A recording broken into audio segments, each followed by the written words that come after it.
नमस्कार दोस्तों, स्वागत है आपका न्यू स्टार चैनल पर, जहां हम आपके लिए लाते हैं प्राचीन ग्रंथों की गहरी समझ। आज के इस वीडियो में हम भगवद गीता के पहले अध्याय पर ध्यान देंगे, जिसे अर्जुन विषाद योग कहा जाता है।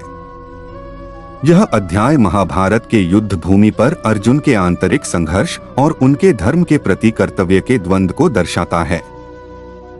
हम देखेंगे कि कैसे अर्जुन, जो कभी महान योद्धा थे, युद्ध के मैदान पर अपने रिश्तेदारों और प्रियजनों को देखकर भावनात्मक रूप से टूट जाते हैं। इस संघर्ष को समझते हुए श्री कृष्ण उन्हें ज्ञान और मार्गदर्शन देते हैं, जिससे अर्जुन को अपने जीवन की दिशा मिलती है। तो चलिए इस अद्भुत कहानी की शुरुआत करते हैं। कुरुक्षेत्र के युद्ध भूमि पर जब दोनों सेनाएं एक दूसरे के सामने खड़ी होती हैं, तो अर्जुन अपने युद्ध के कर्तव्य और परिवार के संबंधों के बीच घिर जाते हैं। वे दृष्टा नहीं रह पाते, क्योंकि सामने उनके अपने रिश्तेदार, गुरु और मित्र खड़े हैं। उनके दिल में युद्ध का एक गहरा द्वंद्व उत्पन्न हो जाता है। अर्जुन, जो महाभारत के सबसे महान धनुर्धारी और योद्धा माने जाते हैं, युद्ध की हिंसा और इसके परिणाम से मानसिक रूप से व्यथित हो जाते हैं।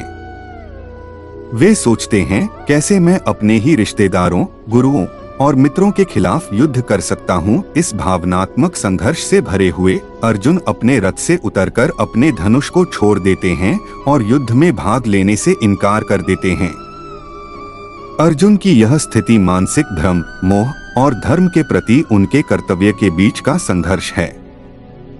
वे नहीं समझ पाते कि क्या यह युद्ध उनके लिए उचित है, क्योंकि एक ओर उनके व्यक्तिगत संबंध हैं और दूसरी ओर उनका कर्तव्य, जो एक योद्धा के रूप में उन्हें इस युद्ध में भाग लेने के लिए प्रेरित करता है।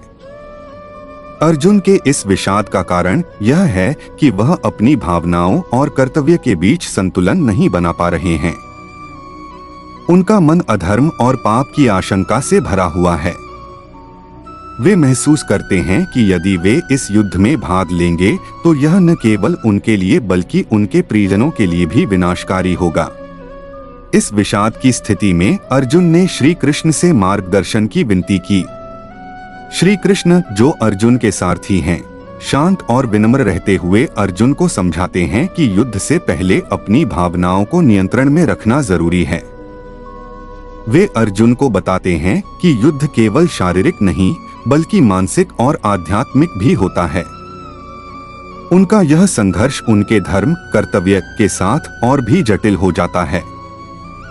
कृष्ण कहते हैं, अर्जुन, तुम्हारा कर्तव्य तुम्हारे धर्म के अनुरूप है। यह युद्ध तुम्हारे धर्म की रक्षा के लिए आवश्यक है, न कि व्यक्तिगत बदला लेने के लिए। अर्जुन का यह मानसिक द्वंद्व और मोह मानवता के सार्वभौमिक अनुभव को व्यक्त करता है, जो हर व्यक्ति जीवन में कभी न कभी महसूस करता है, जब वह अपनी व्यक्तिगत भावनाओं और सामाजिक जिम्मेदारियों के बीच संतुलन स्थापित करने में कठिनाई महसूस करता है। श्री कृष्ण का यह ज्ञान अर्जुन को न केवल युद्ध में, बल्कि जीवन के हर पहलू में सही निर्णय लेने के लिए प्रेरित करता है। अर्जुन का यह संघर्ष जीवन की सच्चाइयों को समझने का पहला कदम था। श्री कृष्ण के उपदेश ने उन्हें अपने कर्म और धर्म का सही अर्थ समझाया, और उनके मन में जो भ्रम और विघटन था, वह धीरे धीरे समाप्त होने लगा। गीता का पहला अध्याय इस बात को स्पष्ट करता है कि जीवन में कई बार हमें अपने निर्णयों को सच्चे मन से, बिना किसी मोह या भ्रम के, सही कर्तव्य की दिशा में लेना होता है। अर्जुन की यह यात्रा हम सभी के लिए एक सीख है, जो हमें अपने जीवन में आने वाली कठिनाइयों का सामना साहस और समझ के साथ करने की प्रेरणा देती है।